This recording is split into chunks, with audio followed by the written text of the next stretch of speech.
Hey guys! What's up? Just the roof, the light, The ceiling. That's that spider web over there. What? Where? Is over there.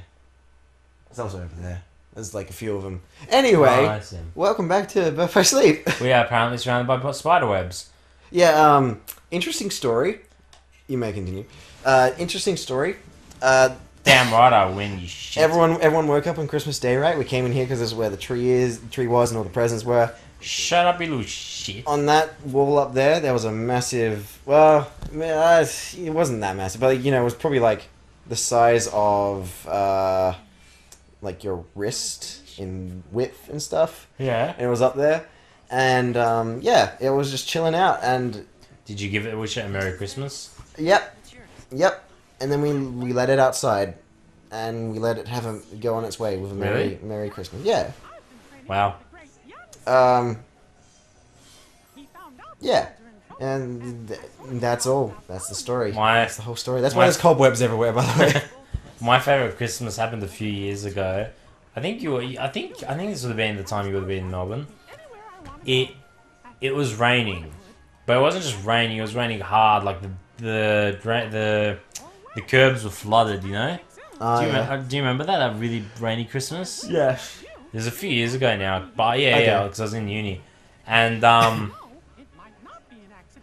everyone got so drunk because we were all stuck inside for lunch, and everyone ended up getting so drunk that we actually ended up the first and last time we actually sang "Happy Birthday" to Jesus. I thought that was the best Christmas ever. That one. I remember my older cousin. He got up and he's like, "Merry Christmas, everyone." He did like a cheers kind of thing, like with a mini speech about how it's a Merry Christmas. And then my brother's like, "Yeah, let's not forget it's Jesus' birthday." And then my dad started singing "Happy Birthday," and we all kind of just joined in. And I was like, "Well, this is unexpected, but nice. This is nice." Hi, John. Yeah, we got hi, John. Yeah, so that's pretty interesting. That was one of my favorite Christmases that year. Not because we were singing "Happy Birthday, Jesus," but just out of general merriment that year.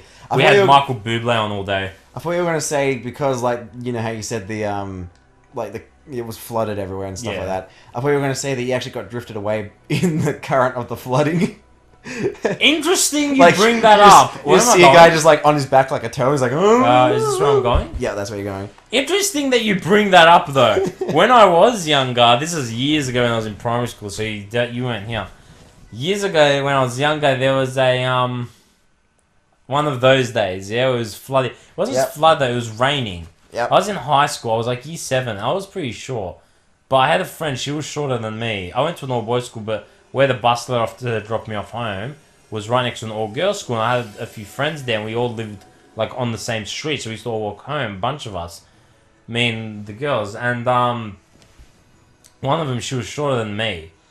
And she was so short that the wind actually blew us both over into the drain pipes, and because we were that small and it was that flooded, we actually got washed away by the water. Like, our friends were running after us to pull us up. Like, we almost drowned that day in the freaking on the curb where the car parked because of the wind was that strong and blew us. Oh, no, the wind blew her over, and then I kind of tried to grab her, and I got swept up with it as well because I was such a hero. I just, oh, I'll save you. No, it was like, "I'll save you." I grabbed her foot, and then she got swept away, and the wind blew on me. Because the wind blowing so hard, I was barely standing, and because I grabbed her foot and the water swept her away, it kind of was enough to topple me over. That was an embarrassing day for me. Yeah, that's the moment where she'll then turn around and be like, "My hero." Yeah, no, that didn't end up happening. Well, I mean, she did appreciate the gesture and everything because, I did try to save her, but then at the same time, it just kind of highlighted how short we both were. That we literally got blown away by the wind, and that's never a good sign. One time I almost died. That was an interesting story. That's something that happened to me once. I almost died. We were What a way to just take it to a different place. yeah, from I almost drowned in a hilariously comical way. I almost died. Like, normally you lead a terrible situation up with like a happy situation, but not just keep going with like the despair, well not the despair, but like the bad situations and the sad moments. Well, this one was more out of my own stupidity than any other outside forces. Okay. So we used to catch the train, right, home when I got to the older years of high school. Yes. And one thing that happened is... Oh god, too many enemies. We started catching a train home, and we had to cross the... we had to cross to the opposite platform, yeah? So we had to cross the road. Yep. And I'm getting out of here. No, man, it's all good. Just gotta kill those grass guys. I'll get them to, like, pop out of the ground by walking near them. Remember dodge rolls. Jumping does not mean dodge rolls. What? They don't get hit by magnet? No, you gotta walk next to them to pop them out of the ground first. Great, now I know. Yeah, so I was walking across the train tracks, and the train was coming, and I didn't want to miss it. So I ran across tracks. There's like, you know how there's when there's the train crossings on the road. There's also that side one for when the gates close. You can go on that side. Yep. I went through that and I ran. I threw my bag up on the platform. My friend was with me. He's pretty tall, and as I said before, I was pretty short. And he jumped up, and then he looked back at me. And now, being the short shit I am, I couldn't actually get onto the platform. I got half my stomach on there. That was the best I could do. Oh no. The problem is, we were in front of a train that was there, and it was about to start moving. So, we were very, very lucky that my friend managed to pull me up in time, because had he not pulled me up, I literally would have been crushed by a train. Yeah, that's very lucky. I might not have been able to meet you or know you. Yeah, well, this wouldn't be happening right now. Yeah. Remember what I said? Make them guys jump out I of the grounds first, just by rolling next to them. Yeah, there you go. Boom, and now there are no worries. But yeah, that would have been a bad thing, and because the world would have lost me. And we wouldn't get this insightful story about how I almost died. Oh, that thing's about to blow up. Yep. Just keep dodge rolling. Yeah, cool. And also might want to cure. yes, I do. I like how, as I say that, you get hit into the red. But yeah, there was now you can magnet them as well. There was a lot of times we almost missed those damn trains, because the bus would let us off just in time, which was like not good. Because we would almost miss them. And then there was that one really nice guy who would always hold the door open if he was around, that E12. Oh, yeah. And I didn't realize how easy it is to hold a train door open. How it doesn't actually take much effort. Yeah, so I always just need to apply pressure. So I always thought as a year 7 and 8, year 8 and year 9, that he was like the strongest kid ever, because he could hold a train door open. Yep. I used to just look up to him so much. I had like this giant hero obsession with him. And then... Like when you look up to him, he's like got the bright light on him and the angelic music. He was like 2 years older. He was like 3 years old, 2 years above me. I was just like, oh my god, this guy's amazing. And then like a year later, I accidentally held the door open myself, and I was like, that guy was not that strong. He's not worth my hero worship. Yeah, the hero obsession fell down after that. Everything changed when I found out I could actually keep the doors open myself. Actually, I remember when I was younger. You know, you always see in movies, they like hold the elevator, and then the guy seemingly holds it open with one hand. It's like a big struggle. Yeah, elevator doors are easy to hold open too. Oh yeah. I found that out as a kid. I never got to do. I always wanted to. And then as a teenager, I was visiting my sister in hospital. And I'm just like, and then someone was running. I saw them running. I thought it'll be nice to hold the elevator. I'll use all my ungodly teenage strength right now. And then I held it open. It was literally, you just put your hand there. It doesn't even hit your hand. It closes itself. It's just bang. Oops, sis. I was like, well, that was a lot of time wasted thinking I was super strong. Yeah, it hits contact and it's like, nope, nope, and then it goes back. Doesn't even it doesn't even have to... Attack. It doesn't... See? It doesn't even have to make contact. It literally will sense your hand and just stop. Hey, we have an extra slot. Oh yeah, that's nice. That is a thing we have. We can also... nah, we probably want to keep those on for a bit longer. Equip something that is not maxed out, so we can meld. Blizzard. Yay!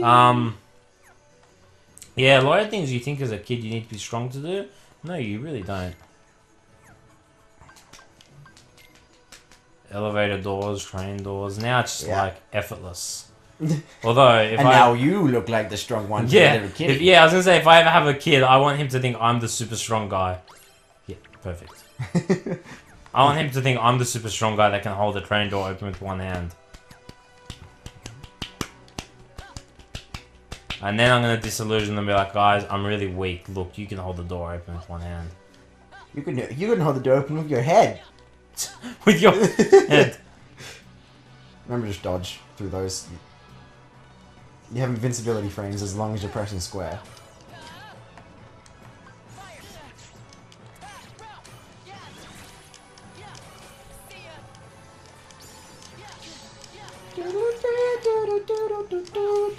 Right now you're confuzzled.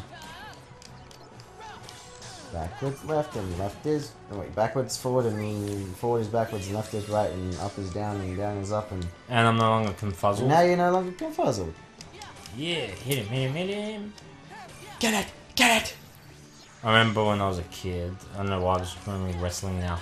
When I was a kid, we used to have this tradition on Sundays. Yeah. Where my dad, my brother, and I would all get up to watch wrestling. Hit him on the bum. Yeah. We would watch the WWE. Oh, WWE. With John Cena, Triple H. John Cena! The Undertaker. Favorite wrestler is The Undertaker. The Big Show, who's lost weight recently, actually. When did you watch this, may I ask? When or where? When?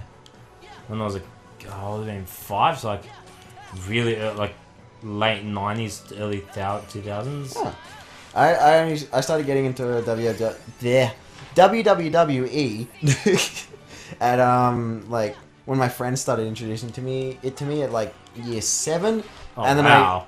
That was WWF era though. No, that was still WWE. Year 7 was 2007, yeah? Yeah, which was Raw versus SmackDown and all that. God, I thought when WWF was around that era. No, that's like way before, I think. Yeah, and WWE was before WWF, dude. And then WWE is still going today. You sure? Yeah, my sister watches it. Maybe I'm thinking... I think you're getting it the wrong way around. Oh, yeah, I'm getting it the wrong way around. I watched WWF. Now that guy's blowing up. But yeah. That's why he fell. My favorite guys Big Show was still on, and like The Undertaker and all that. My favorite guys used to be... I used to like Randy Orton. I don't know why. I just liked his song. I used to like people. Randy Orton? I used to like people from their songs. Ah, okay. Because I'm shallow like that. And also his move was really cool, the RKO. Because I used to play the games as well. Ah, yeah. And so I'd make a character and be like, yeah, gotta have Rey Mysterio's... Rey Mysterio was one of my favorites, actually. I liked him because he was small. I'm just like, yeah, short people. And I always liked the acrobatic people, so that's also something else that brought me towards the brothers, what was their name? They were the... I can't remember their name. The Hardy brothers. Oh yeah, the Hardy brothers, yeah. They don't even fight together anymore. They're like fully competing and stuff now. Yeah. Remember hitting him up the butt? Yep. Yeah, like I used to like Triple H, Shawn Michaels, I think his name was. I don't know. I don't know if these names mean anything to you, but yeah. Yeah, no, they do.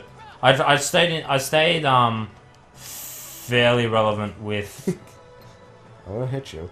You just drop down, like press down. I did say fairly relevant when WWE came out. Yeah. Yeah, you're right. WWF was first. Yeah, when I was a kid, I used to watch it. My dad, my brother, and I used to sit in the exact same position every Sunday morning at the exact same time to watch whoever was fighting that day. But when I got a bit older, there was Block. it's like NCW or something. It was like this new one that came out. Oh, NYC? No. It was owned by Hulk Hogan. Oh yeah. Run by him, and there was this fight. This guy that really liked Hulk Hogan, like one of the wrestlers, and he was fighting this other guy, and then Ric Flair came in. And Ric Flair, man, as an old man, he came in, started beating up on the guy, and then what they did was they like tied him to one of the corner posts. Yeah. And they started three of them beating the shit out of him, and then Hulk Hogan ran in, and he started beating the crap out of them until they kind of tricked him, and then they got him as well. And then it was this huge thing. I remember me and my dad. I love wrestling. It's such a great show. It's such a great drama series. Yes, such a Soap great opera. drama series. Like, Such a great soap opera. yeah. Yeah, I remember me and my dad watching it, and we were just like, oh my god. I was like, and then Hulk Hogan issued a challenge to Ric Flair to fight, and it was going to be at 2 o'clock in the morning on a school day. And I go, Dad, you have to let me watch this. He's like, yeah, no, you are watching this. You are not missing this.